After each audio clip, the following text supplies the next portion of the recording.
বাংলাদেশের মুসলমান যারা আমরা কেউ জামাতে নামাজের বাইরে থাকবো না। আমাদের দেশের বিরুদ্ধে ষড়যন্ত্রের সুযোগ দেয়া বন্ধ করতে হবে।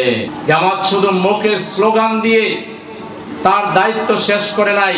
90 বছরের বৃদ্ধ পর্যন্ত মানুষের মনে এই পতিত স্বৈরাচারের ব্যাপারে যে ঘৃণা, তাদের ব্যাপারে তাদের যে আপত্তি, এটা আরো 100 বছরে নিষ্পত্তি হবে বলে আমি মনে করি না।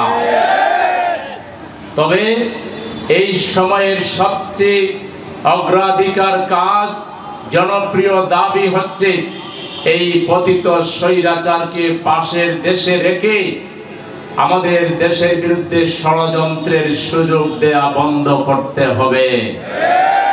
অনতিবিলম্বে তাকে দেশে ফিরিয়ে এনে বিচারের মুখোমুখি করে তাকে কারাগারে ঢুকাতে হবে। পর্যায়ক্রমে তার সব শাস্তি সে যতদিন বেঁচে আছে তার উপর সেটা প্রয়োগ করতে হবে।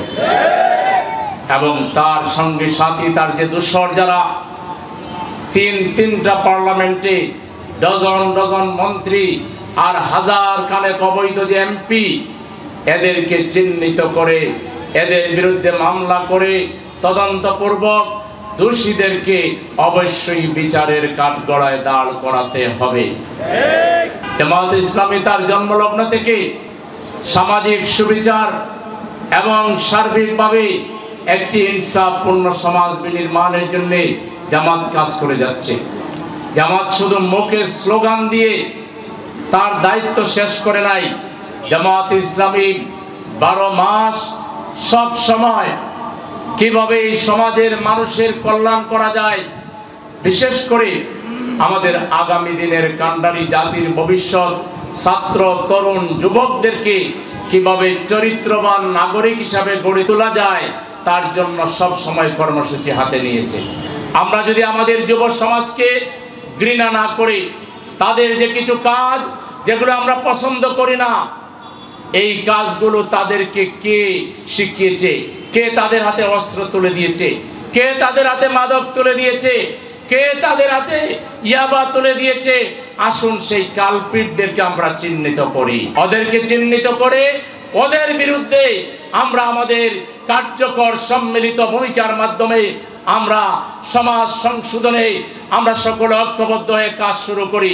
আমার তরুণ যুবকদেরকে মসজিদে ঢুকিয়ে দিয়ে তাদেরকে ভালো মানুষ বানিয়ে তাদের হাতে কাজ তুলে দিয়ে এই ছাত্র যুবকদেরকে যদি বলা হয় তোমরা পাড়ায় মহল্লায় পাহারা দাও, কারা মুসলমান নামাজ পড়ে না এদেরকে নামাজে নিয়ে আসতে হবে। তরুণ যুবকরা যদি মুরব্বীদেরকে অন্য যারা আছেন তাদেরকে বলে যে আমরা সিদ্ধান্ত নিয়েছি তরুণ এবং যুবকেরা বাংলাদেশের মুসলমান যারা আমরা কেউ জামাতে নামাজের বাইরে থাকবো না, আমরা সবাই মসজিদে গিয়ে নামাজ পড়বো, কোনো আইন লাগবে না, পুলিশ লাগবে না। তরুণ আর যুবকদের আহ্বানে আমাদের অন্যান্য লোকেরা সবাই দলে দলে মসজিদে চলে যাবে। রাজনীতির ওই যে দুর্বৃত্ত পরায়ণ যে অংশটা রয়েছে তাদেরকে আমরা পরিষ্কার বলতে চাই, রাজনীতিকে ব্যবসা হিসাবে নেওয়া বন্ধ করুন। রাজনীতি কোনো ব্যবসার নাম নয়। রাজনীতি হইল নিজেকে জনগণের জন্য বিলাইয়া দেওয়ার নাম, নিজের 2 পকেটকে জনগণের জন্য বিলিয়ে দেওয়ার নাম। রাজনীতি হচ্ছে মানুষের প্রতি ভালোবাসার নাম। রাজনীতি হচ্ছে মানুষকে ভালোবাসার নাম, সম্মান দেওয়ার নাম। রাজনীতি হচ্ছে মানুষের কল্যাণের নাম। মানুষের পকেট কেটে চাঁদাবাজি করে, টেন্ডারবাজি করে, বাজার সিন্ডিকেট করে, পরিবহন সিন্ডিকেট করে, সন্ত্রাস করে, পকেট বাড়ি করে নিজের পরিবার দল স্বজনদেরকে নিয়ে পাল্লা বাড়ি করবেন, এই রাজনীতির কবর বাংলাদেশে হয়ে গেছে। এখনো যারা দিবা স্বপ্নে আছেন তাদেরকে বলতে চাই, এই দিবা স্বপ্ন থেকে আপনারা বেরিয়ে আসুন। আল্লাহর আকাশের নিচে আর জমিনের উপরে কোনো ভয় আছে? আপনারাও একসময় চাপে ছিলেন, আমরাও চাপে ছিলাম। আমরা চাপ অগ্রাহ্য করে রাজপথে ছিলাম, লড়াই করেছি, প্রতিটা অন্যায়ের প্রতিবাদ করেছি। 1 সেকেন্ডের তরেও বাতিলের কাছে, অন্যায়ের কাছে আমরা আপোষ করি নাই। আপোষের প্রস্তাব ছিল, থ্রেট ছিল, লোভ ছিল, বহু কিছু বলা হয়েছিল। আমরা এক আল্লাহর উপর ঈমান এনেছি, হয় আল্লাহর পথে শহীদ হব আর না হয় গাজী হয়ে বাংলাকে মুক্ত করে আমরা ইনসাফের বাংলায় পরিণত করব। এই সরকার কি বৈষম্য দূর করে সব দাবি পূরণ করার জন্য আসছে? এই সরকার আসছে হলো একটা নিরপেক্ষ নির্বাচনের ব্যবস্থা করে যাতে আমরা যে ভোটের অধিকার হারিয়েছি ওটা ফিরিয়ে দিতে পারি। এই জন্য তো তাদেরকে কাজের সুযোগ দিতে হবে, সংস্কারের জন্য তাদেরকে সহযোগিতা করতে হবে, তা না করে উল্টা রাস্তায় আন্দোলন। আমরা এই সরকারকে বলবো, আমরা বৈষম্য বিরোধী ছাত্র জনতা আপনাদের সাথে আছি, আপনারা আরো শক্ত হন, আরো কঠোর হন। আমরা আন্দোলনকারী ভাইদেরকে বলবো, আপনারা আমাদের দেশের নাগরিক, আল্লাহর ওয়াস্তে এনআরকে ক্রিয়েট করে দেশে আপনারা কোনো ধরনের কোনো বিশৃঙ্খলা করার চেষ্টা করবেন না। আমরা কোনো বিদ্বেষ ছড়াবো না, ঘৃণা ছড়াবো না, বিভক্তি তৈরি করব না।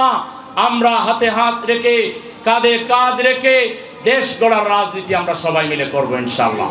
আপনারা এই এলাকার প্রত্যেকটা নাগরিকের কাছে যাবেন, বিগত আন্দোলনে যারা আহত হয়েছে, ক্ষতিগ্রস্ত হয়েছে, বিভিন্নভাবে তাদের পাশে দাঁড়াবেন, শহীদ পরিবারের পাশে দাঁড়াবেন, আহত পরিবারের পাশে দাঁড়াবেন। আপনারা যারা এই এলাকায় এখনো অসহায় গরিব মানুষ আছে তাদের খোঁজখবর আমাদেরকে দিবেন। আমরা আমাদের কর্জা হাসানা ফান্ড থেকে, আত্মকর্মসংস্থান ফান্ড থেকে, আমরা আমাদের পুনর্বাসন কর্মসূচি থেকে তাদেরকে সহযোগিতা করে তাদেরকে দাঁড় করাইয়া দেব আমরা ইনশাআল্লাহ। আমরা খালি ক্ষমতায় গেলেই করব না, ক্ষমতার বাইরে আমরা বহু কিছু করেছি। আমরা বিভিন্ন ব্যাংক, বীমা, অর্থনৈতিক প্রতিষ্ঠান করেছি, শিক্ষা প্রতিষ্ঠান করেছি, সামাজিক প্রতিষ্ঠান করেছি। এর মধ্য দিয়ে বাংলাদেশের রাজনীতিতে, অর্থনীতিতে আমরা বড় ধরনের ভূমিকা পালন করে আসছি এবং আরো পালন করব ইনশাআল্লাহ। সুতরাং আজকের এই যুব সমাবেশ যারা আয়োজন করেছেন তাদেরকে ধন্যবাদ। এই ধরনের সমাবেশ আপনারা কন্টিনিউ করবেন, কালচার অনুষ্ঠান করবেন। ইসলাম একটা কমপ্লিট কোড অফ লাইফ। এখানে খালি গলায় গান গেয়েও মানুষকে হাসানো যায়, মন মাতানো যায়, মানুষকে আল্লাহমুখী করা যায়, মানুষের মধ্যে ভালোবাসা তৈরি করা যায়। ঘৃণার পরিবর্তে, হিংসার পরিবর্তে মানুষের মধ্যে সামাজিক বন্ধন তৈরি করা যায়। এটা যে আমাদের সংস্কৃতিতে আছে, আমাদের কালচারাল গ্রুপ এটা দেখিয়ে দেবে ইনশাআল্লাহ। এই প্রত্যাশা ব্যক্ত করে সবাইকে আমার পক্ষ থেকে সংগ্রামী সালাম এবং শুভেচ্ছা জানিয়ে আজকের মতো এখানে বিদায় নিচ্ছি। আল্লাহ হাফেজ। বাংলাদেশ জিন্দাবাদ, বাংলাদেশ জামাত ইসলামী জিন্দাবাদ। আসসালামু আলাইকুম।